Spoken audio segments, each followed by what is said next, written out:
Hello, friends, and welcome back to this week's episode of Thank You, Come Again. Today, we're going to be talking about the answer to two of the biggest problems since iOS 14 for customer acquisition, and that is ad fatigue and rising ad costs. The answer is a strategy called performance PR. And yes, this 100% plays into getting folks to come back and buy again. I promise we'll make the connection throughout this. But with me today is the man who I'm going to go out and say has coined this term in D2C e-commerce, and that is Jonathan Snow, COO over at the Snow Agency. John, how are you, my friend? Doing well. Thanks for having me, Blake.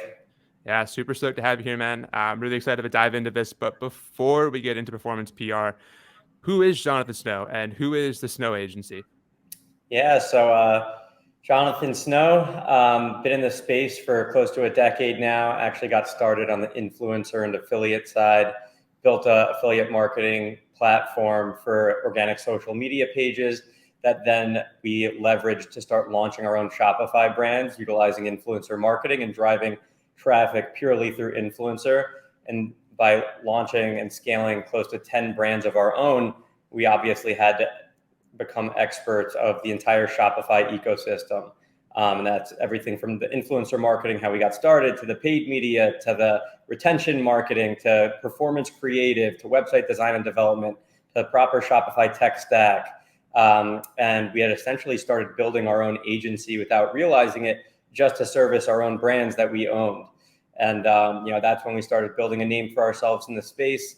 And brands started coming to us, asking us to run all of the marketing strategies for them, much like we were doing for our own brands. And that's how the Snow Agency was born.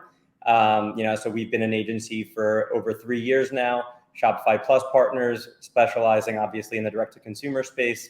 And that's where we're at today, pretty much a full-service agency, doing all the paid media, do the influencer marketing, the retention marketing, and we have a content production studio as well, where we do all the raw creative assets, product photography, videography, and website design and development.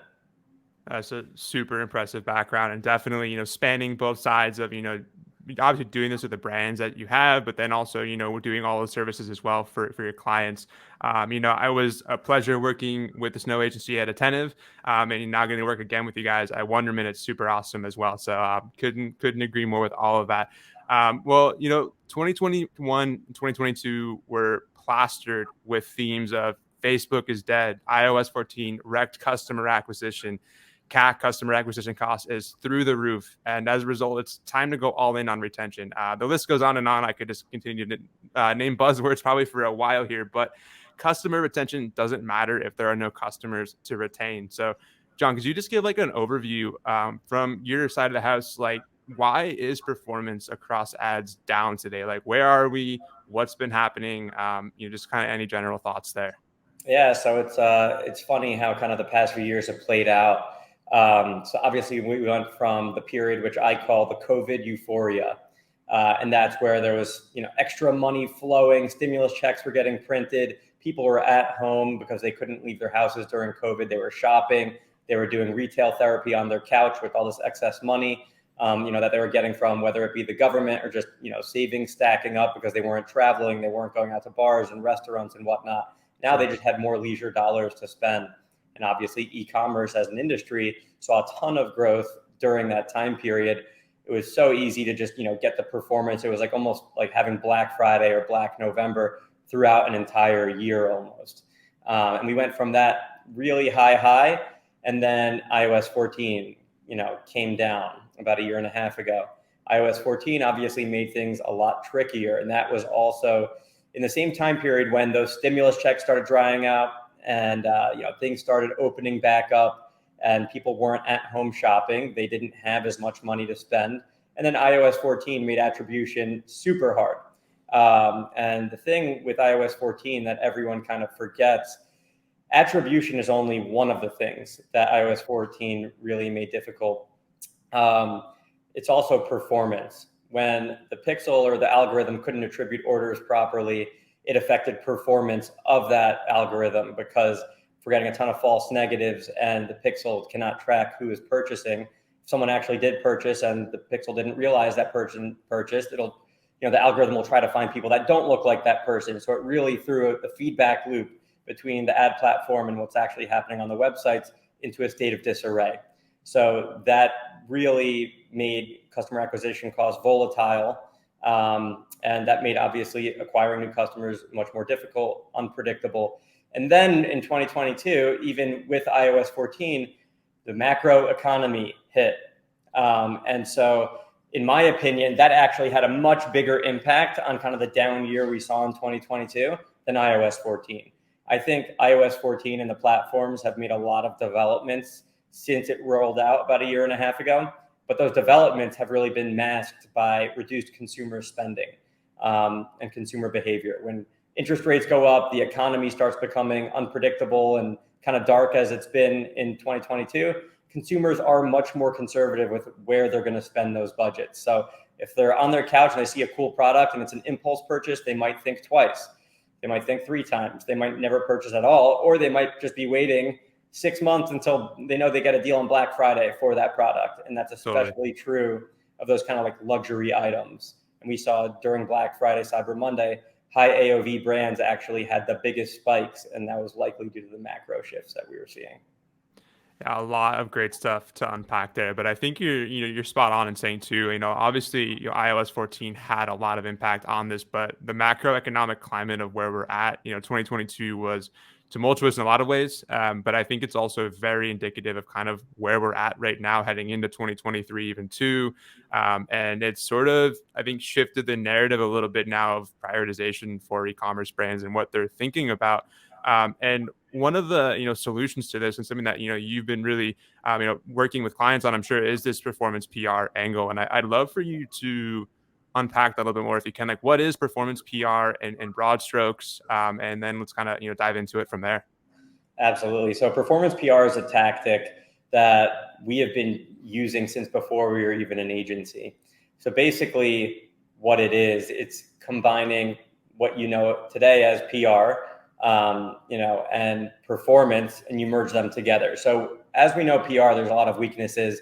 The great thing about PR in general is that you can kind of get your brand message, whatever story you want to tell, into the hands of different media publishers. And then they publish this narrative that you essentially want to get to the hands of the consumers. But the issues with conventional PR is that a lot of it is not trackable, doesn't generate, a high return on investment. And it's kind of that black box of, is this actually even worth spending on? And so what we did, we took all of the positives about PR, but put an acquisition play on it. We essentially launched our own media publisher websites. One of them is thedailypost.co. One of them is smartbrandreviews.com. The other one is glamthoughts.com. So we basically built 3 different publisher websites that we thought had a certain niche audience that kind of differed in certain ways.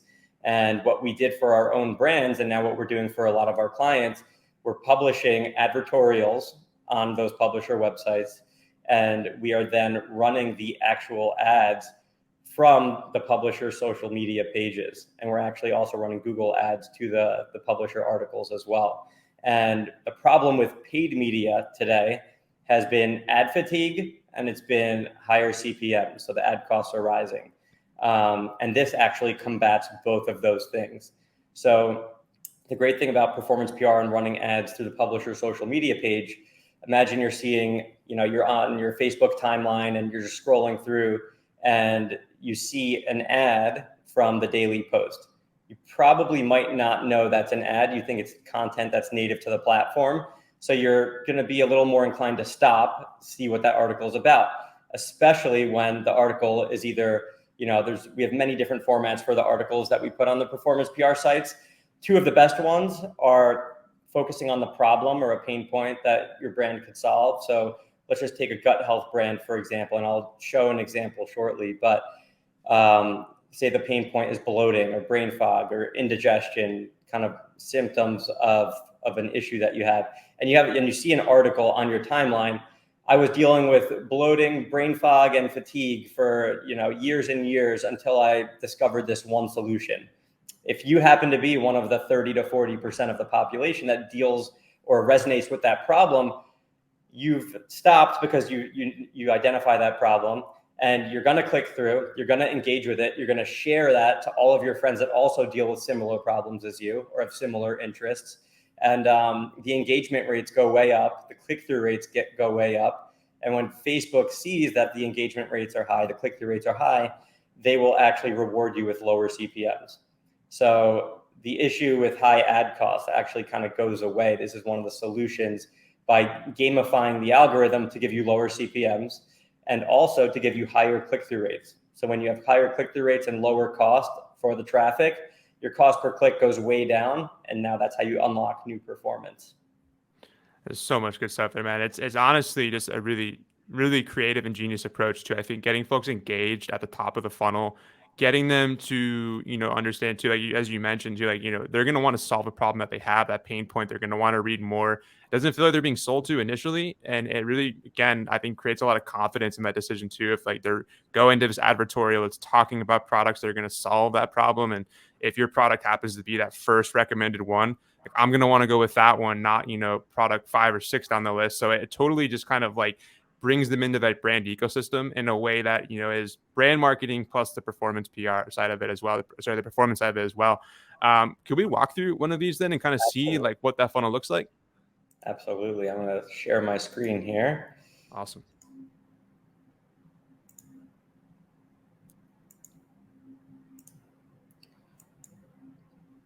All right, so this is basically a landing page that we have for our service, and we can share out this link after the podcast, so you can go through it at your own leisure. But essentially, here are the 3 publishers that I had just alluded to: the Daily Post, Glam Thoughts, and Smart Brand Reviews. We have some results over here, which I'll refer to in a minute, but just so you can visualize what the funnel looks like. Here on the left, you'll see an ad, which is coming from the Daily Post. It says sponsored there, but this one in particular is a top 5 roundup for anti-bloating. So we basically pitch this as, it looks like a news article. The publisher Daily Post is giving a little stat up there showing that 30% of the population experiences bloating symptoms. Here are the top 5 anti-bloating supplements out on the market today. And then when you click through, you're going to land on the publisher website. So as you see here in the middle, that's actually the advertorial on the Daily Post website.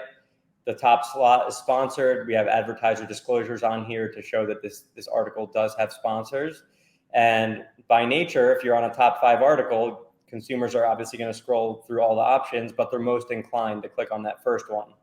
So they see here the brand Chlora is rated the #1 anti-bloating supplement. Then that link will take them to the brand's website where the purchase will take place.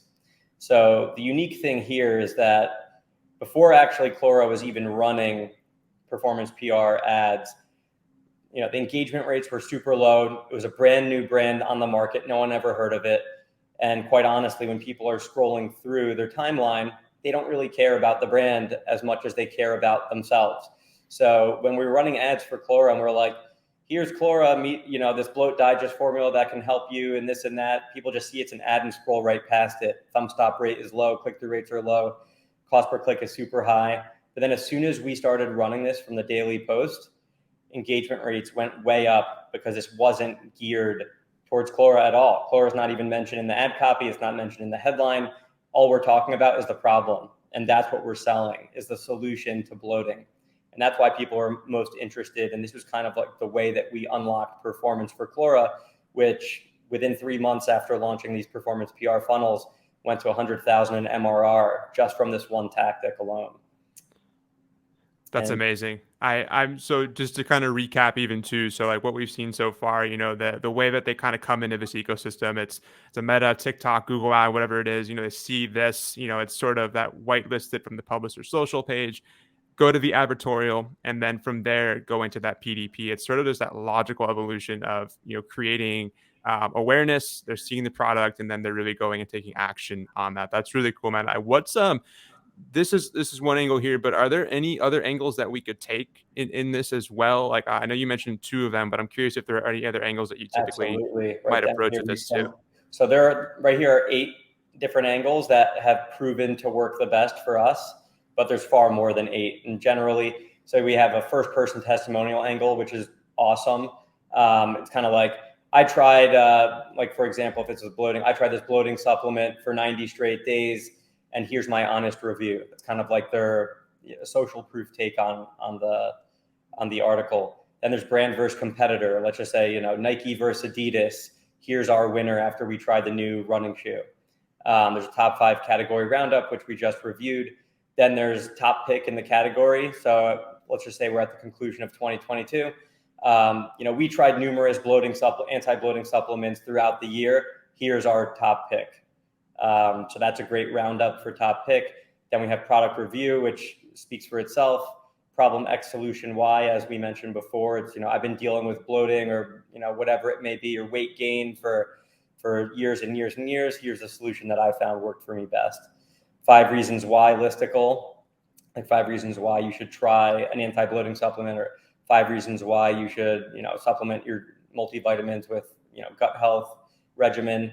And then there's a founder story, which is interesting. If a brand has a prominent founder, a celebrity or an athlete or someone that's noteworthy or has an influence, we kind of just sell it as a founder story. How, Brad Pitt launched that rosé, give the story behind the brand in the eyes of the founder. That makes it relatable and adds the social proof behind the founder story. Totally. Now, those are 8 fantastic angles to take. And I'm curious too, like when someone comes to Snow to work with you on something like this, like how do you typically approach sort of like building the strategy around this, building the funnel? Like just kind of curious like how you would approach even thinking about like what is the best angle to take, or are you testing some of these out? Like how does that sort of look? Yeah, so generally we'll do a discovery call, and usually it's crystal clear what the brand's unique value props are or what problem their products solve. But we like to hear from the eyes of the brand what makes their product special. What's the number 1, number 2, number 3 reason why people are buying these? And then we figure out, do you have a prominent founder? Do you have a prominent influencer or a face of the brand? And then we decide what's the best first path to take. Is the number 1 unique selling prop the influencer or the founder, or is it, such and such problem? That's usually how we'll uncover where we'll start. If there's nothing super cool, let's just say it's like a fashion brand. Let's say it's women's sunglasses. What works really well is the top pick in the category and also the top 5 category roundup. So it's like, imagine here are our top 5 women's sunglasses for summer of 2022. If you're a woman and you're in the market for sunglasses right before the summer, I guarantee there's like a 30% chance you are clicking through just to, even if you're curious. Let's say you're not in the market and you have sunglasses you love. I'm pretty sure you'd be curious to kind of click through and see what other people think are the top, trendiest sunglasses for summer that's right around the corner. Totally. And so, yeah, there's usually a best model that fits for certain brands. A lot of these can fit for every brand, but usually we'll start with kind of like unique selling props. Awesome. No, that's super, super great. And what do you think, in terms of creative for this? I know you kind of mentioned like even in that first, when they see this ad, having something that is whitelisted from like the publisher's page, is creative really important here? Is copy more important? Are both just as important? Like, what do you think about that? Yeah, so all the above.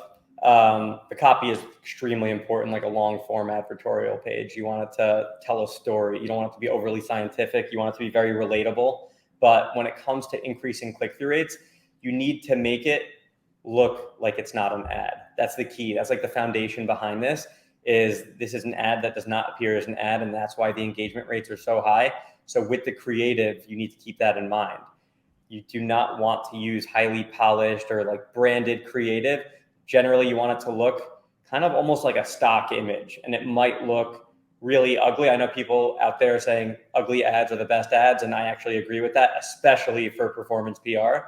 Totally. And so you'll notice that the creatives we're using are not polished. They're not overly edited. They're not really, honestly, not even much video unless it's a kind of an influencer video creative format, which I can get into in a minute.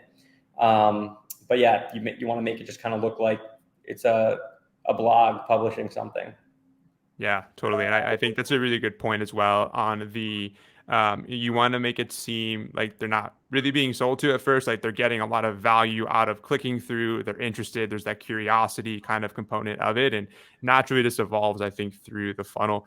Can we dive into that influencer is it a strategy that you mentioned there too? I'd love to hear more about that. Yeah, so a great angle that's worked really well has been a green screen, actually, of kind of like a discovery story. So you get an influencer or a creator, and they tell the story for how they found a brand.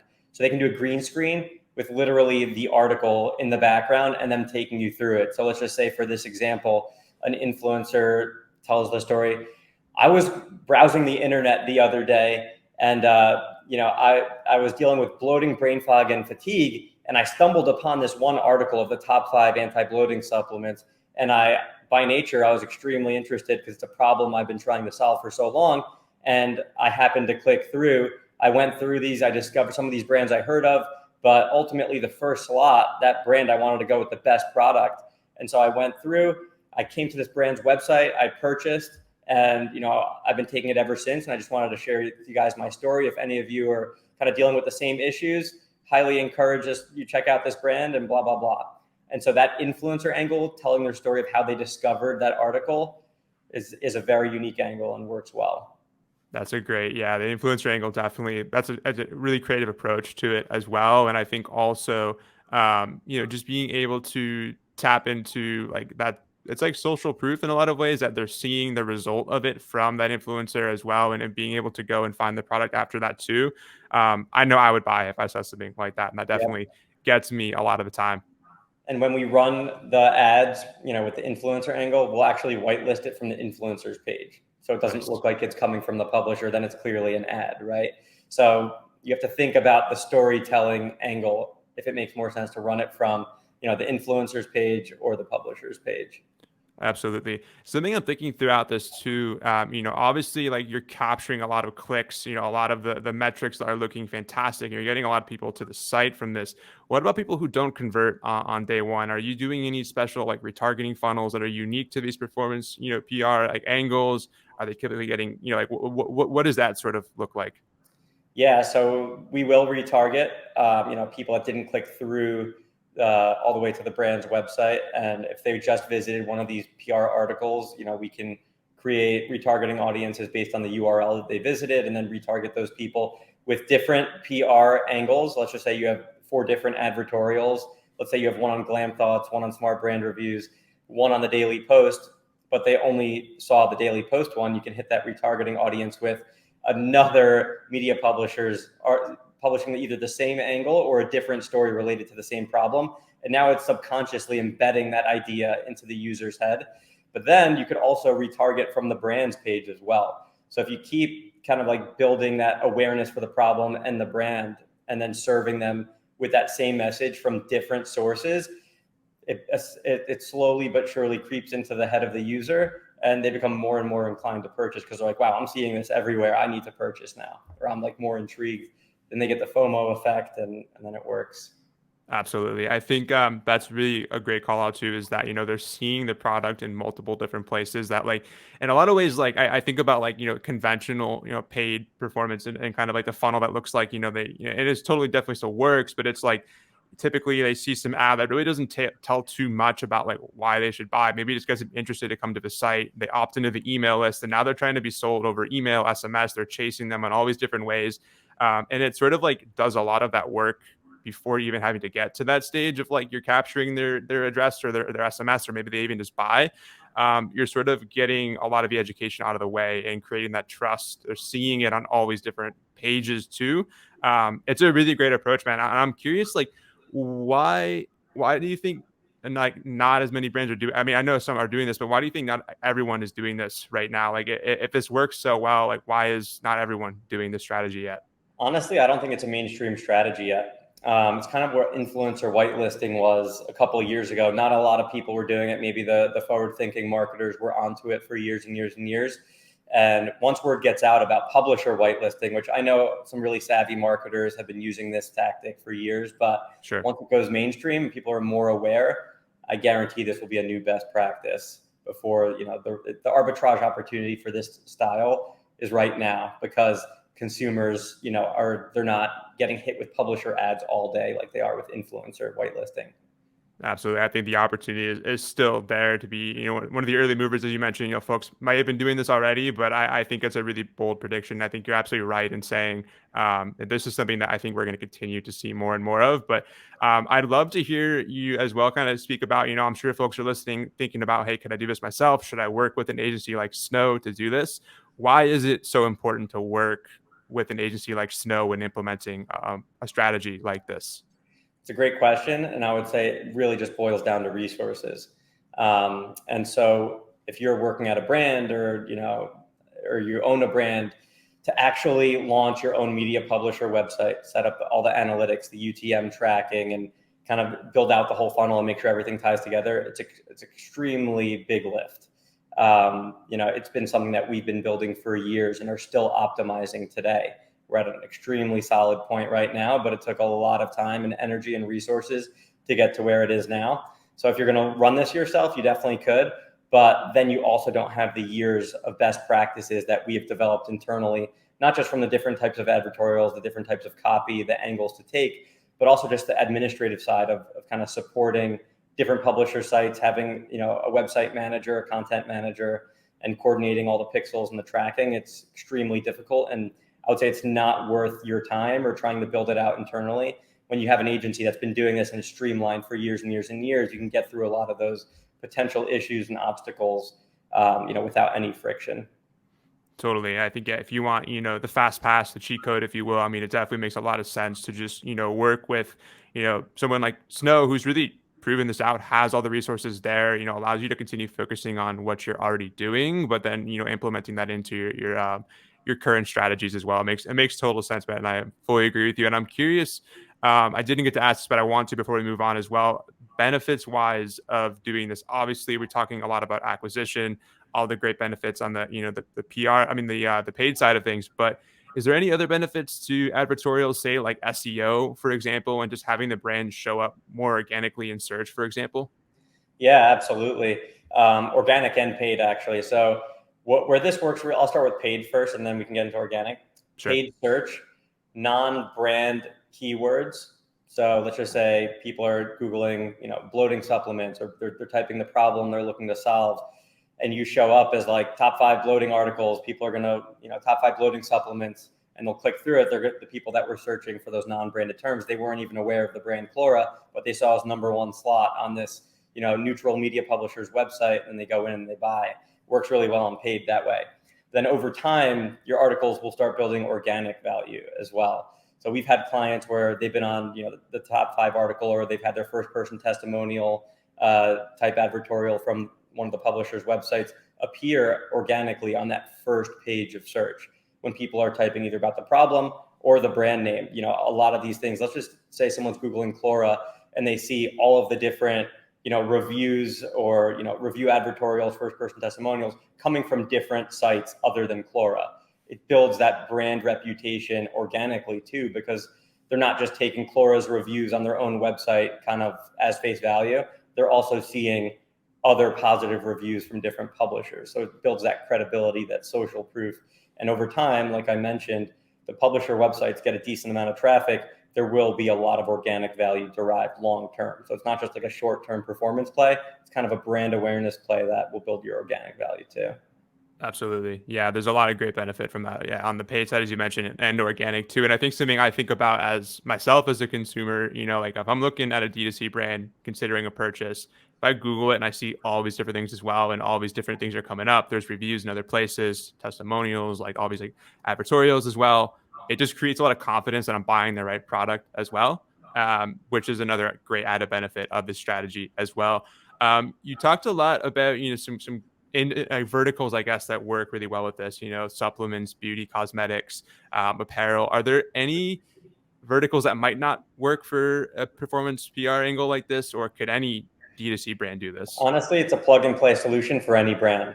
Even if you're, like I mentioned before, if it's a brand that has no problem that it's solving for, let's say it's not a functional product, it's just fashion or whatever it may be. That's where the top 5 category roundups. There's always an angle in performance PR that will plug and play to any e-commerce brand. Nice. I totally agree with you. I think, it's definitely a plug and play solution and has a lot of benefits, for anyone considering this. And I'd love to kind of now draw a little bit of a parallel to retention, if we will, and see if there's a correlation maybe there. It seems to me, like we talked a lot about building confidence, making, the consumer feel like this is the right product for them, or having some of the, the influencer stuff, as well as you mentioned, or any of these angles, really creating confidence in the purchase. How do you think performance PR then might influence customer retention? Are these better customers that we're acquiring, maybe in theory then? Yeah, absolutely. I think it's twofold. You're acquiring more serious customers because if they're willing to go through that journey, from a third party website, then they're sold on kind of the value props of your brand. Now that and you've already built that trust before the purchase, then they purchase, you have a user that's more likely to stick with you, higher lifetime value. But also on the retention side, you can use a lot of these advertorials in retention campaigns. So it builds brand awareness. Hey, check out our new article. We were ranked, the top product of 2022. Or hey, check out, this journey, this story from one of our customers about how the product solved a certain problem for them. Or you could even, publish articles that would make sense from a retention perspective on a use case. Hey, if you haven't used this product for such and such uses, or let's just say it's a food product, here's a new recipe, a hot new recipe utilizing our product or our flavor that you guys should make on Christmas. You can kind of publish advertorials however you want to see fit to tell the story you want in your retention marketing efforts. Totally. Yeah, there's a great call on the retention side as well. I wasn't thinking about that, but a lot of benefit there too. This has been great, John. I really appreciate you walking me through this. As we kind of wrap up, and shifting gears, I want to ask one more question broadly on paid, if you will, while I've got you here.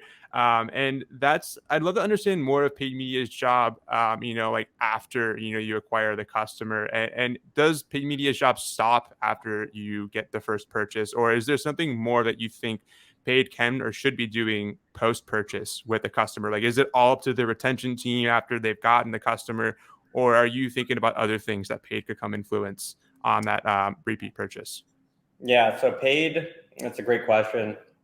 I think the marketing teams are bleeding together more and more and more.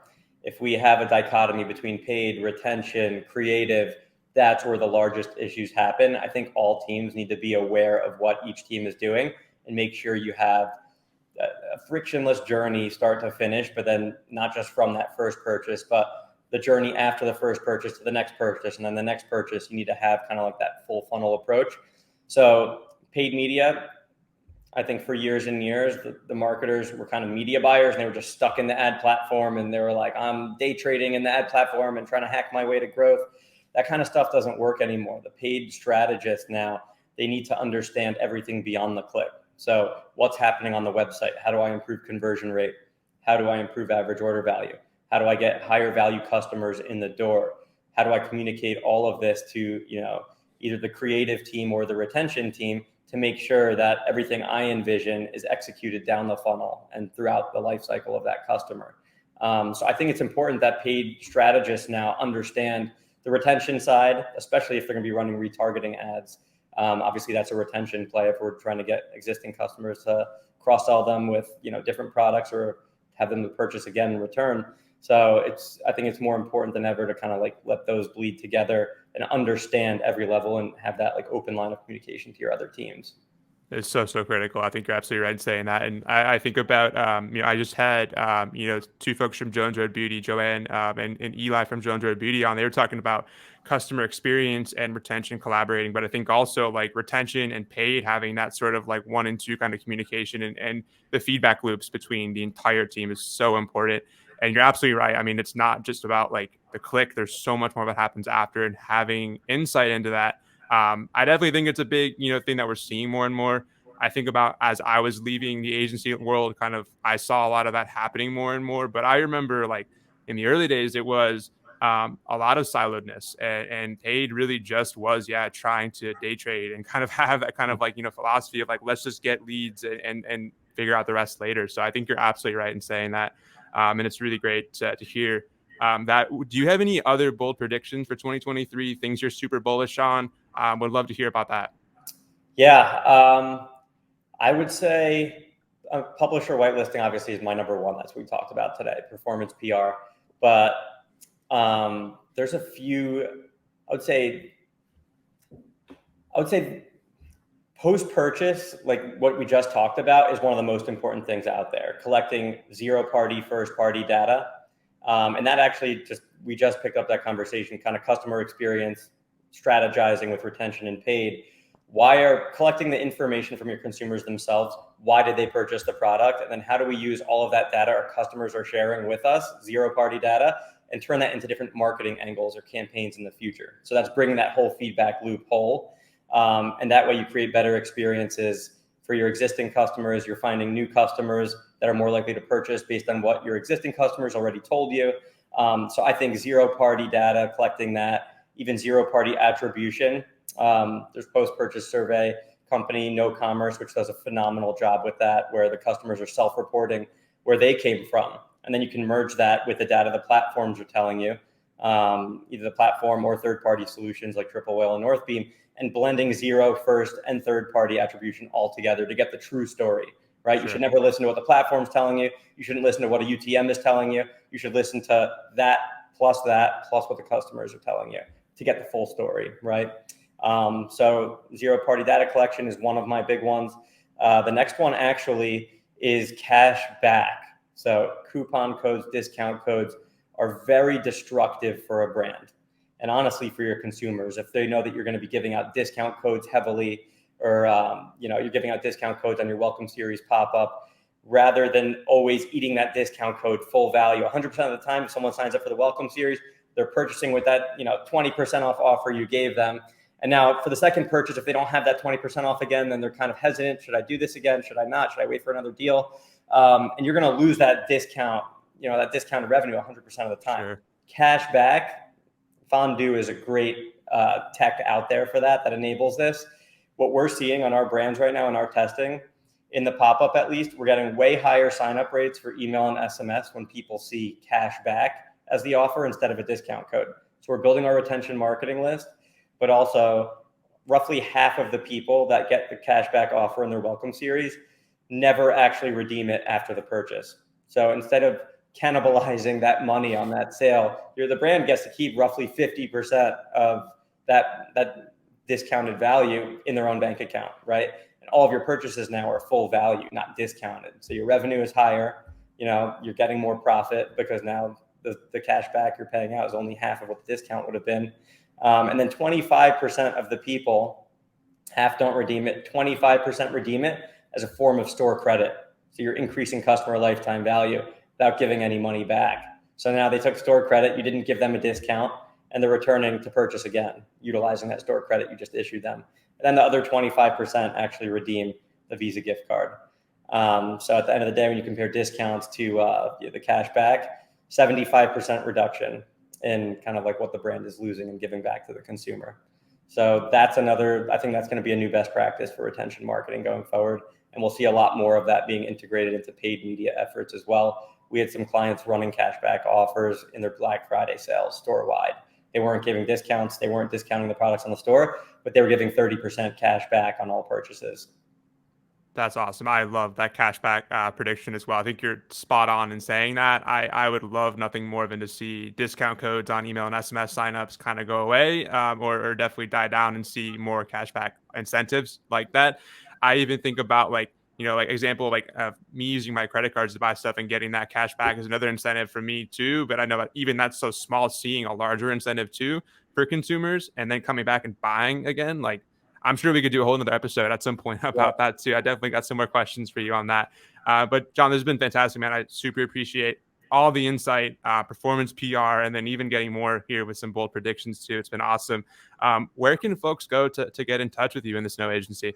Yeah, absolutely. So I'm pretty active on Twitter and LinkedIn. I try to share as many insights as I possibly can with everybody in the community. I firmly believe this is a community where, collaboration, cooperation, and sharing is what gets e-commerce from 20% of overall retail to 50% plus. So I really try to live that true. So if you want to follow along with the tactics, the results that we're seeing at the Snow Agency, just give me a follow on Twitter at Dr. Jonathan Snow, LinkedIn, just Jonathan Snow. And, feel free to DM me. You could shoot me an email, john@thesnowagency.com. Happy to help in any way we can. And you could reach out directly to me as well if you want to start working with the Snow Agency and use some of the tactics we shared today. Amazing. I'll link out to all that in the show notes and great call out too on the community. I would love nothing more than to see us, get to that 50% mark, and we're all in this together on that. But definitely we'll link out to that in the show notes. And if you want to get in touch with Snow Agency on the performance PR angle, highly recommend you do. Can't recommend them enough. But John, we'll have you on the show again really soon. Probably talk more about discount codes and some of the cashback incentives as well. Awesome. Thanks a lot, Blake. It was fun.